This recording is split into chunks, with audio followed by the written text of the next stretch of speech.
ठीक है। सो types of material discussion के बाद हम लोग स्टार्ट करते हैं फंक्शनल क्लासिफिकेशन ऑफ मटेरियल्स। ठीक है, मटेरियल्स को उनके फंक्शंस के अकॉर्डिंग क्लासीफाई किया गया कि कहाँ कहाँ हम उन मटेरियल्स की फंक्शनिंग करते हैं, बेसिकली यूज़ करते हैं। ठीक है। सो सबसे पहले आपका aerospace, biomedical, electronic material, energy technology and environmental technology. इसको एक हम ग्राफ से समझ लेते हैं। बेसिकली एक ही आपका चार्ट है, इस चार्ट से हम इसको समझते हैं कि कहाँ कहाँ और कौन कौन से मटेरियल आपके यूज़ होते हैं। ठीक है। सो अगर हम बात करते हैं, क्लासीफाई करते हैं, सबसे पहला है आपका एरोस्पेस। ठीक है, तो एरोस्पेस में हम कौन कौन से मटेरियल यूज़ करते हैं? एरोस्पेस में हम लोग यूज़ करते हैं CC composites, SiO2, amorphous, amorphous silicon, alloy, super alloy and zerodur वगैरह। ठीक है। उसके बाद है बात करते हैं बायोमेडिकल में। सो बायोमेडिकल में आप कौन कौन से यूज़ करते हैं मटेरियल? बायोमेडिकल में आपके हो गए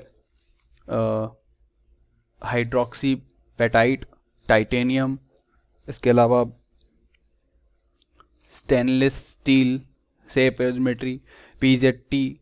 ये आपका पीजेटी क्या है मटेरियल, इसका फुल फॉर्म पता है किसी को?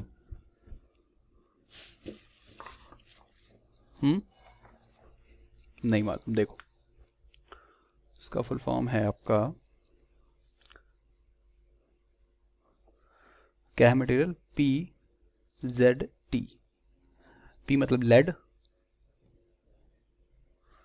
जेड मतलब जिरकोनेट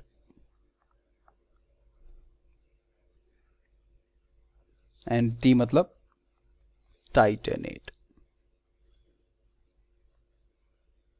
ठीक है। पी मतलब पीबी, जिस्कोनेट नहीं, जिरकोनेट, एस नहीं, आर है इधर, जिरकोनेट एंड टाइटेनेट। ओके। सो ये आपके यूज़ होते हैं बायोमेडिकल में। उसके बाद बात करते हैं अगर हम लोग इलेक्ट्रॉनिक मटेरियल्स में, तो इलेक्ट्रॉनिक मटेरियल्स में कौन कौन से आपके यूज़ होते हैं? सिलिका एंड गैल्मियम आर्सेनाइड, जर्मेनियम, इसके बाद बेरियम टिन ऑक्साइड एंड इसके अलावा पीजेटी वही material, and copper, tungsten, W, conducting polymers वगैरह आप किस में यूज़ करते हो? इलेक्ट्रॉनिक मटेरियल में, एल्युमिनियम वगैरह, कॉपर वगैरह भी। ठीक है, आप सब किस में यूज़ करते हो? इलेक्ट्रॉनिक मटेरियल्स में। बात करते हैं एनर्जी टेक्नोलॉजी एंड इन्वायरमेंटल में, तो यहाँ पर आप कौन कौन से यूज़ करते हो? Uranium oxide, nickel cadmium, zirconium oxide, lithium cobalt oxide, amorphous, silica and hydrogen वगैरह आप किस में यूज़ करते हैं? एनर्जी टेक्नोलॉजी एंड इन्वायरमेंटल में। मैग्नेटिक मटेरियल्स की बात करें, ज़्यादातर आयरन के मटेरियल्स होते हैं। आयरन हो गया, आयरन सिलिकॉन हो गया, निकिल जिंक हो गया, मैग्नीज जिंक हो गया, फेराइट हो गया, ये सारे आपके आते हैं मैग्नेटिक मटेरियल्स में। उसके बाद बात करते हैं ऑप्टिकल मटेरियल्स में, तो ऑप्टिकल मटेरियल्स में आपका आता है silica oxide, gallium oxide, glasses, Al2O, YAG and ITO। YAG क्या है? YAG का फुल फॉर्म होता है आपका YAG। ठीक है, ये आपका होता है yttrium, A means aluminium,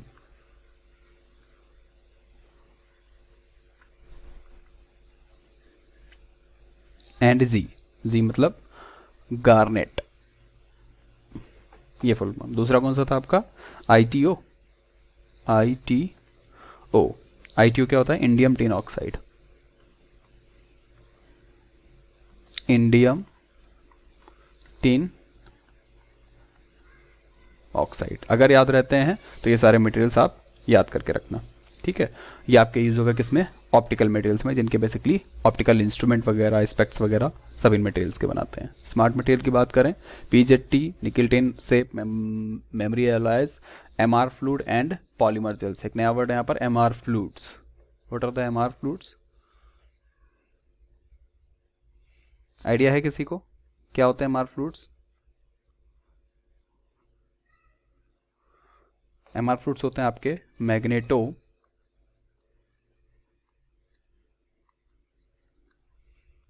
rheological fluids. ठीक है, मैग्नेटो मतलब मैग्नेटिक से रिलेटेड है, रियोलॉजी जो इनकी प्रॉपर्टीज को, किनकी प्रॉपर्टीज को? बेसिकली जो मटेरियल होते हैं इनकी प्रॉपर्टीज आपकी मैग्नेटिक फील्ड में चेंज हो जाती है। ठीक है, वो फ्लूइड्स आपके क्या होते हैं? MR फ्लूइड्स होते हैं।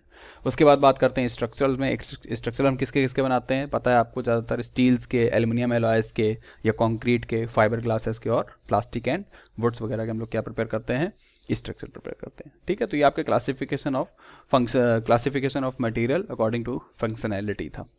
नेक्स्ट टॉपिक देखते हैं।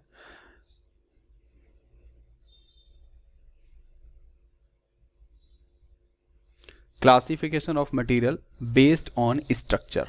अब है आपके जो मटेरियल हैं उनको क्लासीफाई किया गया है बेस्ड ऑन स्ट्रक्चर, उनके स्ट्रक्चर के बेसिस पे। ठीक है, देखते हैं इसमें पैराग्राफ को देखते हैं।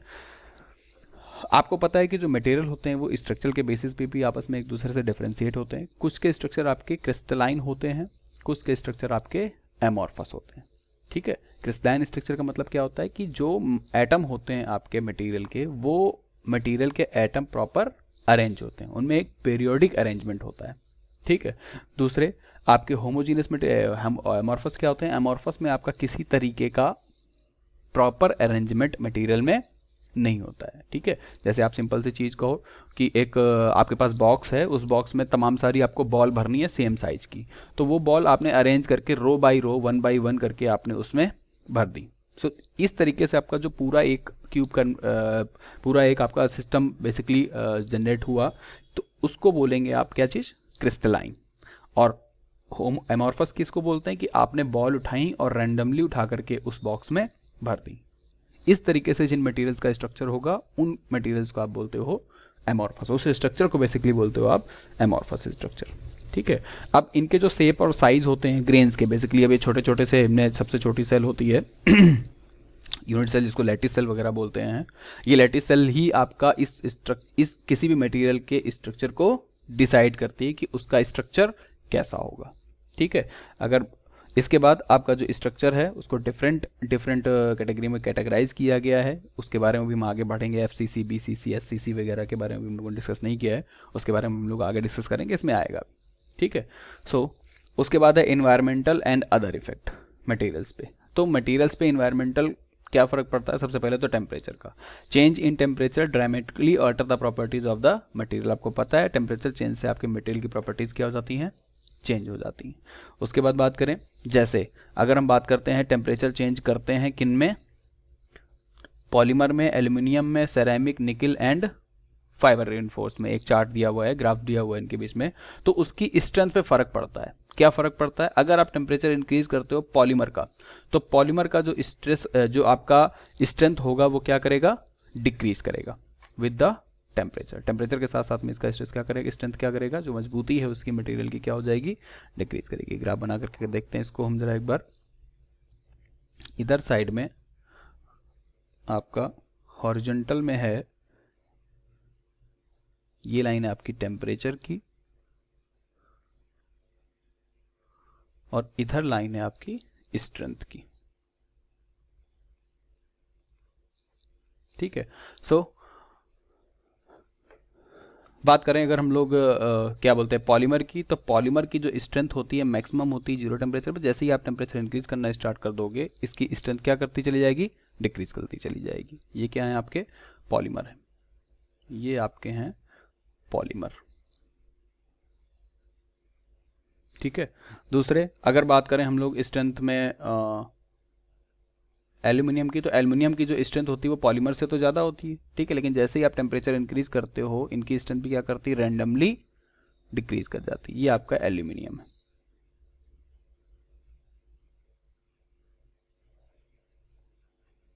इसके बाद बात करते हैं अगर हम लोग एल्यूमिनियम कंपोजिट की, तो aluminium composite key strength aluminium से ज़्यादा होती है, और जब टेम्परेचर आप इंक्रीज करते हो तो इनकी भी स्ट्रेंथ रैंडमली क्या कर जाती है, डिक्रीज कर जाती है। ये आपके एल्यूमिनियम कंपोजिट है।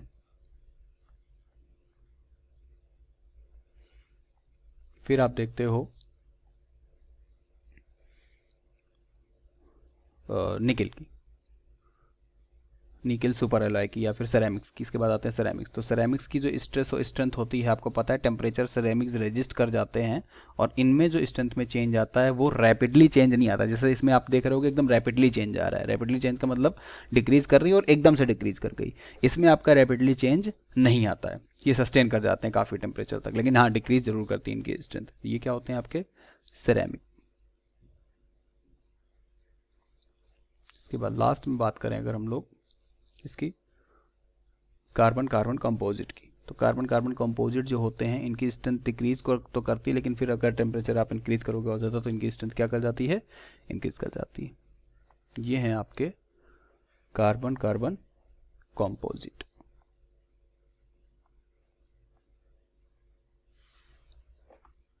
ठीक है, सो ये एक आपका ग्राफ था किसके किसके बीच में, स्ट्रेंथ एंड टेम्परेचर के बीच में for different types of material. आपने देखा पॉलीमर्स के लिए, एल्युमिनियम के लिए, एल्युमिनियम कंपोजिट के लिए, सेरेमिक्स के लिए एंड कार्बन कार्बन कंपोजिट्स के लिए।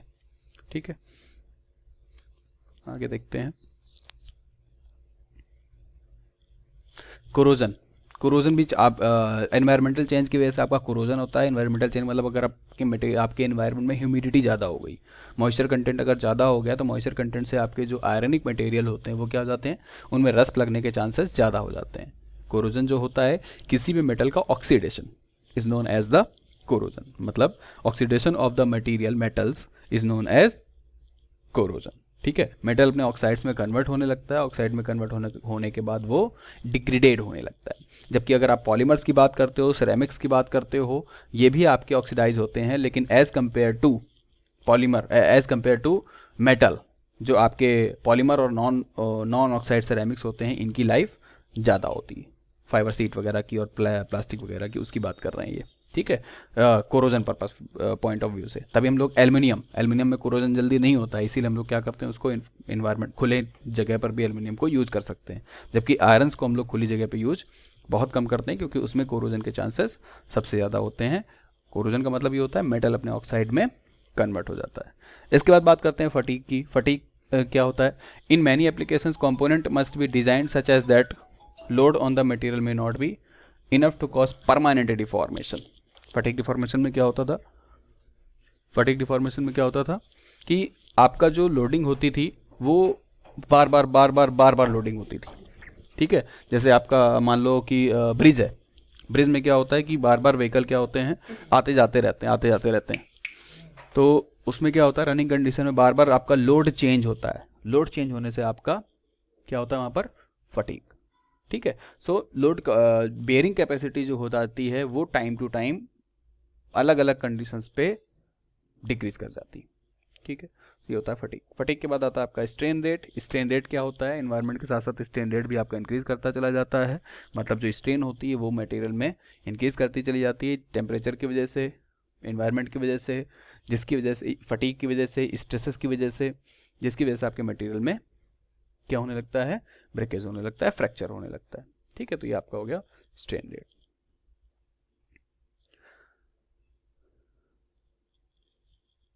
अब उसके बाद एक छोटा सा टॉपिक इन्होंने यहाँ पर डिस्कस किया हुआ है कि material design and selections.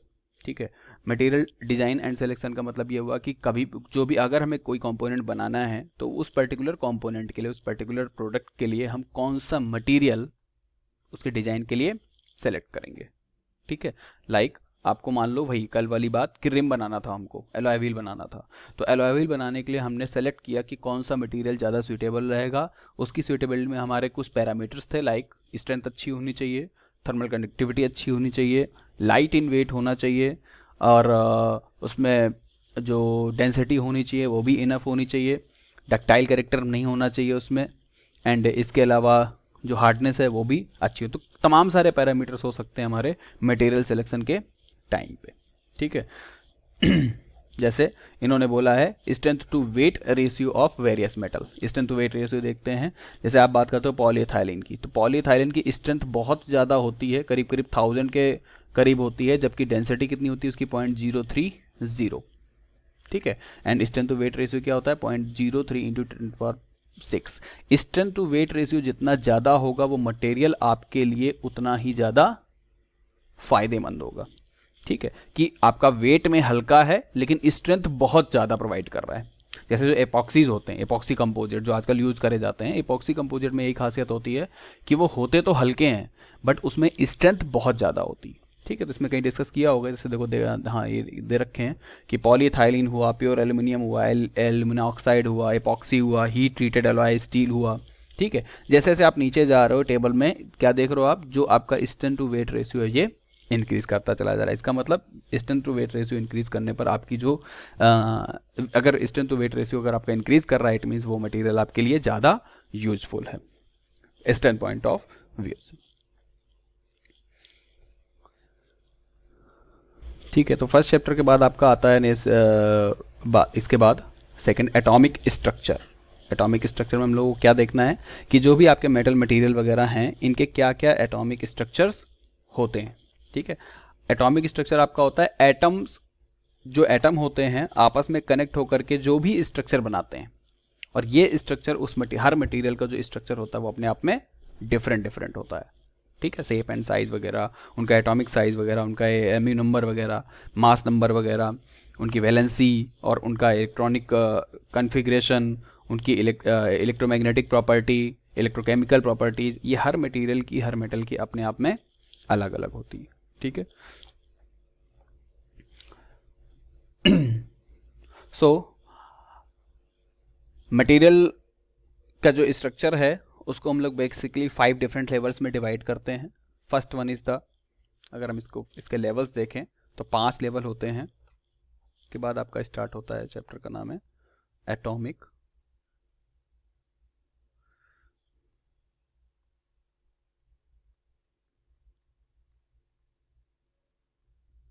Structure.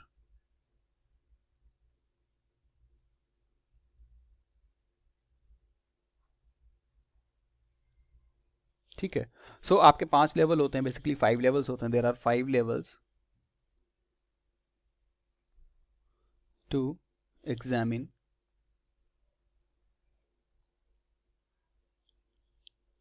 Structure of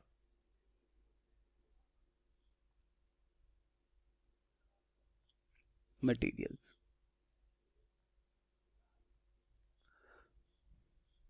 ठीक है, कौन कौन से 5 लेवल हैं? सबसे पहला आपका आता है macro structure.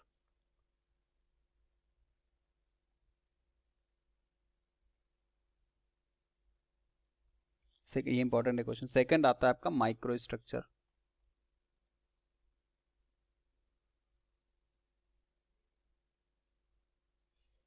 Third one is nano structure.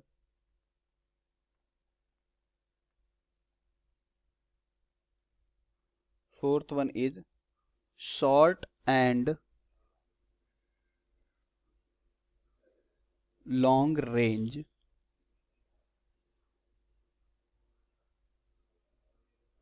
Atomic arrangement.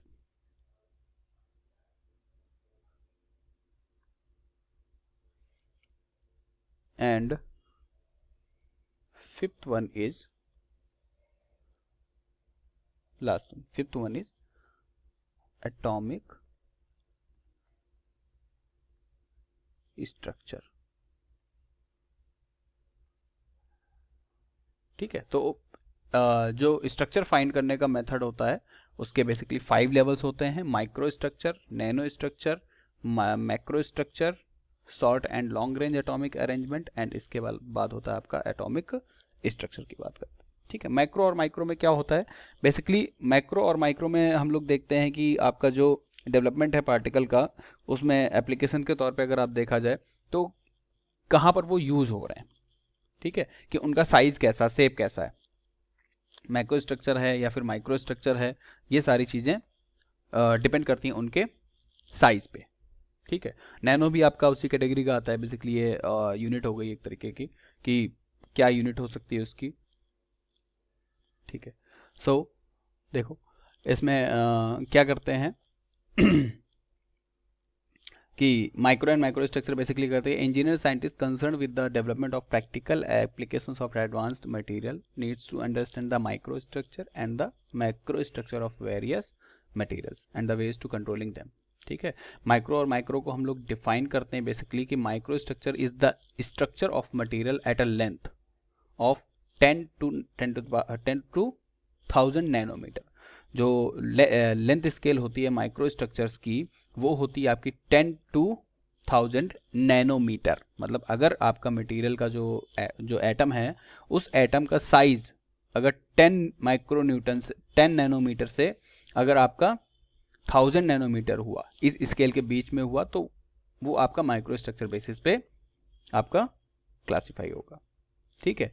इसके बाद अगर बात करें हम लोग स्केल अगर आपका 1 लाख नैनोमीटर से ज़्यादा है तो वो आपका होता है माइक्रो स्ट्रक्चर। माइक्रो स्ट्रक्चर के लिए जो आपकी लेंथ स्केल होती है वो होती है 1 लाख नैनोमीटर से ज़्यादा के लिए। अगर हम इसको ऐसा जस्टिफाई करें, सो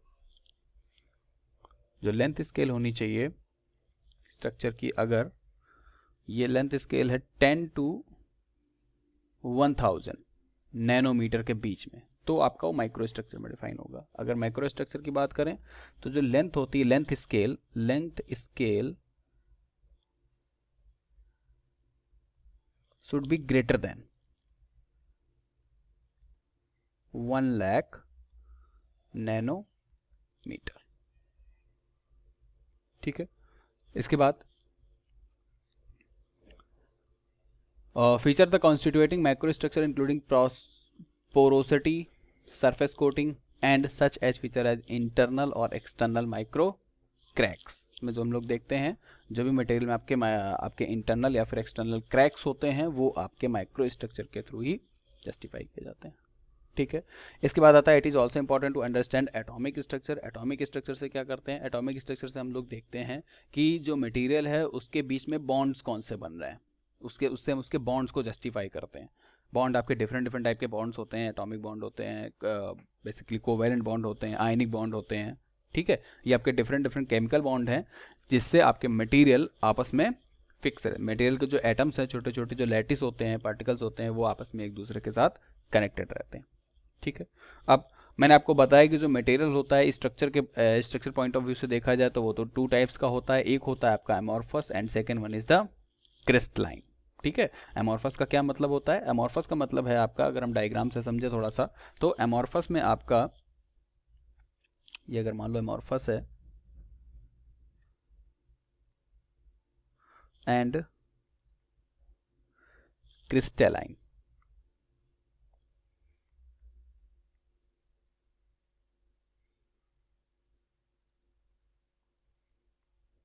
या क्रिस्टल स्ट्रक्चर। ठीक है। तो एमॉर्फस में क्या होता है आपका, जो मान लो एक क्यूब है और इस क्यूब में जो बॉल्स थी वो रैंडमली भर दी गई, कहीं भी कोई भी, मान लो इसमें तमाम सारी बॉल भरी हुई थी और ये बॉल कैसी थी, सारी की सारी रैंडम भर दी गई, कोई अरेंजमेंट नहीं था। क्रिस्टलाइन में क्या होता है, यही सारी बॉल्स का एक प्रॉपर अरेंजमेंट होगा कि वो एकदम अरेंज करके आपस में रखी गई। ये अरेंजमेंट भी आपका डिफरेंट टाइप का हो सकता है, बट एक प्रॉपर आपको अरेंजमेंट मिलेगा। इसमें किसी तरीके का कोई अरेंजमेंट नहीं होता है। उसके बाद बात करते हैं, अगर हम लोग amorphous material have short range atomic arrangement. जो एमॉर्फस मटेरियल होते हैं वो होते हैं शॉर्ट रेंज एटॉमिक अरेंजमेंट होता है उनमें, और जो क्रिस्टलाइन मटेरियल होते हैं इनमें आपका लॉन्ग रेंज अरेंजमेंट होता है। जो अरेंजमेंट होता है वो काफ़ी ज़्यादा लेंथ तक होता है, मतलब प्रॉपर अरेंजमेंट होता है, पूरे के पूरे मटेरियल तक आपको वो कुछ तरीके का अरेंजमेंट आपको दिखाई देगा। एमॉर्फस में आपका शॉर्ट रेंज, मतलब अगर मान लो आप ऐसे बात करें कि एमॉर्फस में भरे तो रैंडम गए, कोई एक स्पेसिफिक स्ट्रक्चर नहीं, और वो भी जो स्पेसिफिक स्ट्रक्चर है या फिर वो स्पेसिफिक बेसिकली जो कहा जाएगा डिजाइन होगा, जितना पोर्शन आपका रैंडम बॉल से भरा हुआ है वो भी आपका बहुत ज़्यादा रेंज तक नहीं होता है, ये आपका शॉर्ट रेंज तक होता है। शॉर्ट रेंज अरेंजमेंट होता है इसमें, और इसमें आपका लॉन्ग रेंज अरेंजमेंट होता है।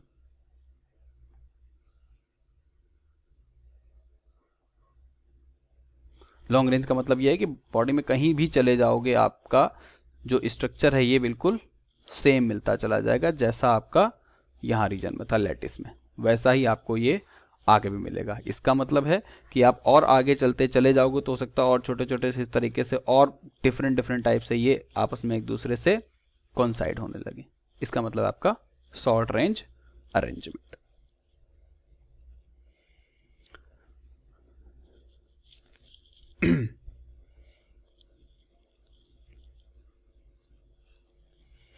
अब बात करते हैं the structure of material technological review. ये सब मतलब की चीज़ें नहीं है, इसको आप छोड़ सकते हो। हाँ, अब सीधा चलते हैं हम लोग the structure of the atom पे। ठीक है, सो